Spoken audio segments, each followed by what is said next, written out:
All candidates ध्यान देंगे।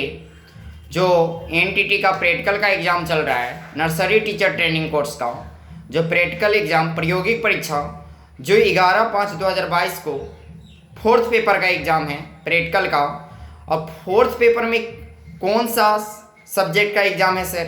तो उसमें preparation of teaching aids, example rhymes, action song, speech, story, ये सारा चीज़ का क्या होगा एग्जाम होगा। इसका हिंदी क्या होता है सर? तो शिक्षण सहायक सामग्री की तैयारी जैसे तुकबंदी क्रिया, गीत, भाषण, कहानी, ये सारे चीज़ हिंदी में कन्वर्ट हो गया तो क्या होगा, हम लोग समझ गए। तो बहुत सारे कैंडिडेट्स ऐसे कॉल करके पूछ रहे थे कि सर ये कैसे इसका एग्ज़ाम होगा, किस तरह का होगा, कौन से सब्जेक्ट का होगा। तो ऐसे डाला गया है आपके जो प्रैक्टिकल शीट में वो चीज़ लिखा गया है। क्या लिखा गया है? तो preparation of teaching aids, example rhymes, action song, speech और स्टोरी डाला गया है, लेकिन इसका हिंदी एडिट नहीं किया गया है। तो आप इसका हिंदी समझ ले, शिक्षण सहायक मतलब शिक्षण सहायक सामग्री की तैयारी जैसे तुकबंदी क्रिया, गीत, भाषण, कहानी, मतलब शिक्षा में जो चीज़ सहायता करता है, शिक्षा में क्या करता है, जो सहायता करता है, सहायक सामग्री। यहाँ लिख गया स्पष्ट कि प्रिपरेशन ऑफ टीचिंग मतलब टीचिंग में जो क्या प्रिपरेशन हो, मतलब शिक्षण में जो सहायक हो।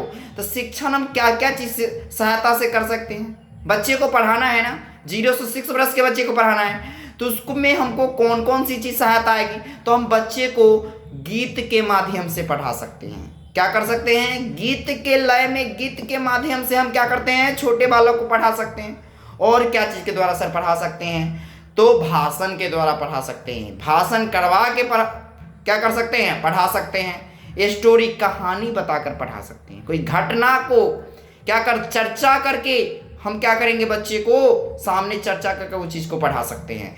तुकबंदी क्रिया करके मतलब ये सारे चीज़ क्रिया कर कर हम लोग क्या कर सकते हैं, एक्टिविटी करके बच्चे को समझा सकते हैं। तो सर क्या ये लिखित परीक्षा होगा या मौखिक होगा? दोनों रूप में होगा।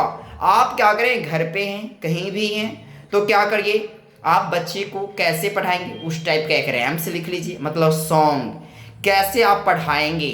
फिर उसके बाद भाषण बनाइए कि सर हम ये भाषण लेकर, ये भाषण से ये बच्चे को हम अट्रैक्ट कर सकते हैं, ये चीज़ से पढ़ा सकते हैं। इसके बाद क्या सर, इसके बाद आप कोई कहानी लिखिए और उस कहानी के माध्यम से क्या है, बच्चे को पढ़ाइए। तो सर क्या लिखित भी होगा? हाँ, लिखना तो है ही।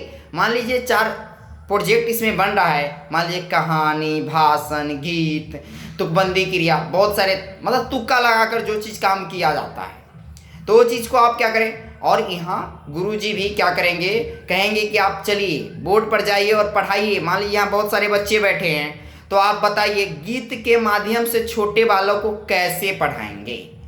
तो कौन से एक अपना सॉन्ग तैयारी कीजिए उस तरह से, उस माध्यम से कि बच्चा का क्या हो, माइंड भी डेवलप हो और ये न लगे कि मतलब क्या है कि मतलब उसको ये बोझल चीज़ नहीं लगे कि हाँ वो चीज़ क्या है कि मतलब मान लीजिए बच्चा को ये चीज़ नहीं लगे कि ये हमारे लिए भार है।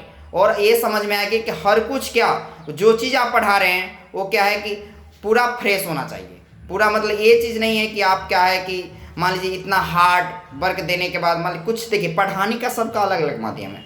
मान लीजिए एक टीचिंग है, आप टीचिंग बहुत सारे टीचर होते हैं, लेकिन सबका क्या होता है, माध्यम पढ़ाने का अलग अलग होता है। कुछ ऐसे सहायक क्रिया लेते हैं जो अच्छा से क्या करते हैं, क्रियाशील बनाकर उस बच्चे को उस ढांचे में ढाल देते हैं। तो इस तरह से आप भी क्या कीजिए, अपने घर पे हैं, कहीं भी है, तो 11/5/2022 को 8 बजे से 11 बजे तक मॉर्निंग में प्रैक्टिकल का एग्ज़ाम चल रहा है। आप जब शामिल होंगे एग्ज़ाम में तो इतना तैयार करके आएँ, यहाँ सर पूछेंगे भी और अपने घर से लिख कर लाएं। आप जब तक प्रोजेक्ट और अपने प्लान को न तैयार करेंगे तो क्या कुछ बता पाएंगे नहीं। तो इसीलिए आप क्या पूरा कर लें।